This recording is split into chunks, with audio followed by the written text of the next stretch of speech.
Cappadocia, Cappadocia, Cappadocia. They are all acceptable pronunciations to people from the central part of modern-day Turkey. After all, tourism is their bread and butter.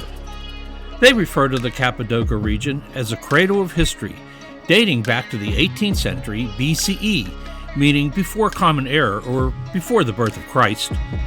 Many different peoples have lived in this region. The Hittites were among the first settlers, the Phrygians, the Medes, Persians, Greeks, Romans, and the Gokturks, ancestors of today's Turks who came from Asia Minor. However, it was during the Roman period Cappadocia flourished.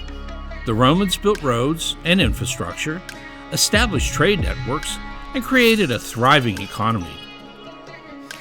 When Emperor Constantine converted to Christianity, the Cappadocia region became an important center for the early Christian church. Many of the region's famous cave churches and monasteries were built during that time. To get to Cappadocia, we flew on Turkish Airlines from Istanbul to Kayseri, and for $25 we were able to upgrade to first class and were served a wonderful breakfast and fresh juices. After gathering our luggage, we departed from Kayseri in the passenger van stuffed with tours for a 1-hour drive to Göreme, where we met our guide Mustafa of Bella Tour Travel. Today, Göreme is the hub of tourism in the region. Göreme, meaning you cannot see this place, was appropriate name because you really can't. It's mostly known for its distinctive fairy chimneys, tall, cone-shaped rock formations created out of volcanic ash called tuff. They are clustered all around the city of Göreme and the region. During the 8th and 7th centuries BCE, the Phrygians started to carve homes into the formations, and between the 1st and 3rd centuries AD, Christians built churches and used them for prayer and shelter when under attack. After meeting up with the rest of our group, we traveled to a ridge overlooking the Love Valley, where many heart-shaped rocks sit upon fairy chimneys, or some refer to it as Viagra Valley. No, I made that up, but it could be. Movies like Once Upon a Time in Anatolia, Winter's Sleep, Ghost Rider, Spirit of Vengeance starring Nicolas Cage, and Episode 4 of Star Wars were filmed there as well. Derinkuyu is one of over 200 underground cities that were built to hide from invading marauders. It is one of the most popular of these underground cities and well preserved. It's spread out over 1.5 square miles, going down 8 floors to a depth of 197 feet. It is estimated that 20,000 people could have lived in this underground city. They also found a tunnel on the 3rd floor that reached another underground city 5 miles away. Imagine that!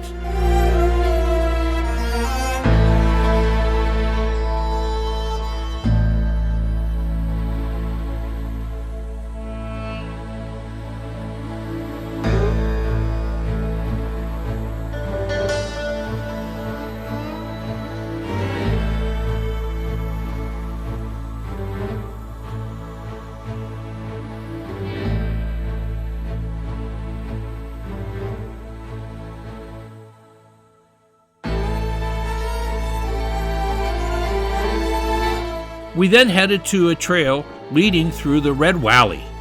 I don't think the letter V is in their vocabulary, or maybe it was just our guide, but we found it rather amusing, kind of like Elmer Fudd.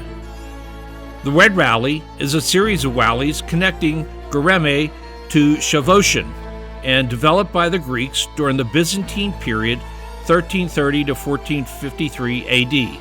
They built homes, churches, planted gardens, orchards, and vineyards throughout the valley.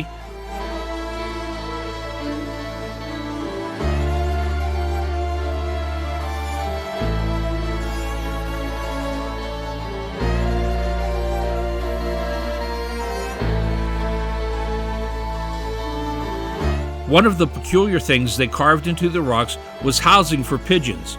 They used the bird dung for fertilizer, ate the eggs, and used the egg whites as a sealer when painting frescoes inside the churches. I wonder if it smelled like rotten eggs for a while. When we got to the end of the trail, we hopped into the van, rode back to Göreme to a section of town that was last inhabited by Greeks during the turn of the last century. But after World War I was concluded, the Treaty of Lausanne in 1923 agreed there was to be a population exchange between Greece and Turkey on the basis of religion. That section of Göreme is still vacant today, except for what looks like a few squatters. Uşişar has a 200-foot natural rock formation with numerous man-made caves. It's referred to as the castle since it provided a high vantage point for the area. The Göreme Open Air Museum is a UNESCO World Heritage Site with its collection of 10 rock-hewn Christian churches. The Tokolai Church, the largest church in the area, and St. Basil were built in the 10th century.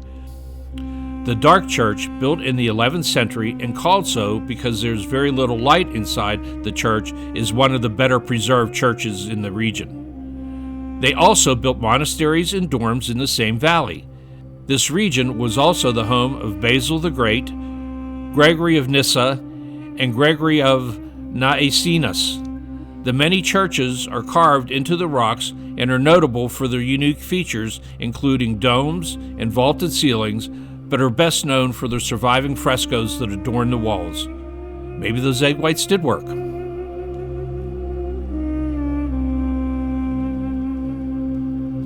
Our accommodations were quite unique, but not for this area. There is traditional lodging, but what the heck?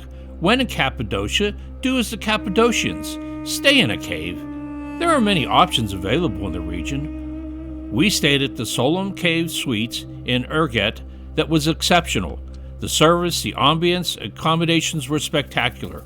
Our room was modern by American standards, carved out of tuff, though I did scrape my elbow in the shower, but that one was on me. Our dinner and evening was thoroughly enjoyable.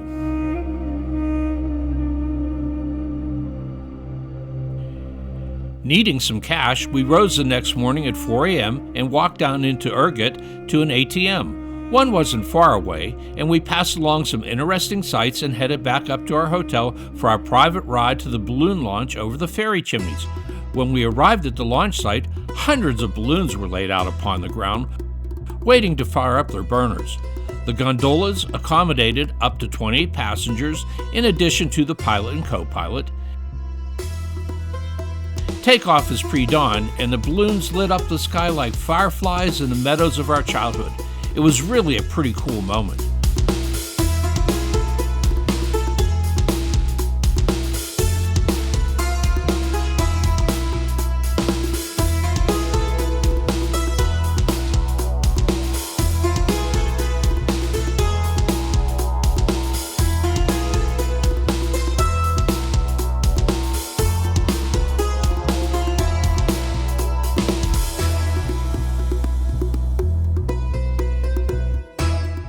We hopped back into the Mercedes and headed to the Lori Valley.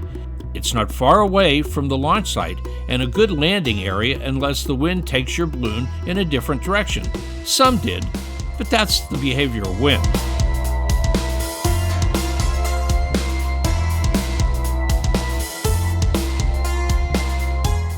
Hundreds of onlookers gathered on the ridge to observe, party, photo ops, glamour shots are all a part of the experience.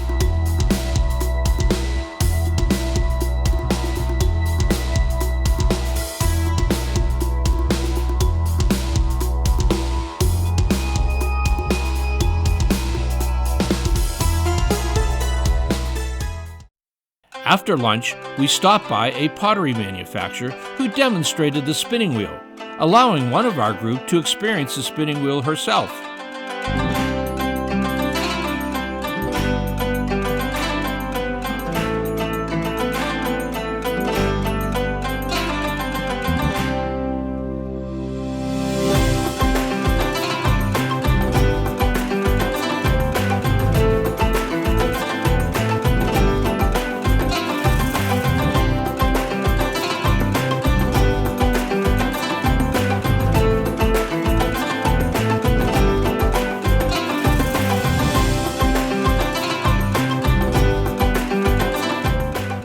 We got to visit the back rooms where they painted the pottery, and of course ending in their showroom.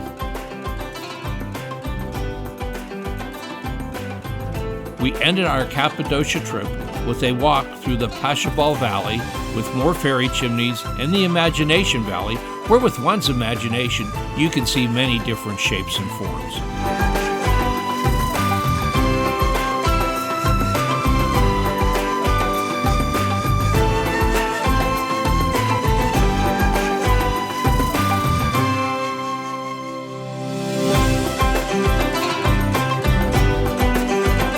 Cappadocia is amazing for not only its geological features that are very cool, but their history, the friendliness, the food, the hospitality. If you ever get a chance to visit Turkey, Cappadocia is a must visit. We only spent 2 days there and easily could have been a few more. Goodbye, or güle güle, as they say in Turkish.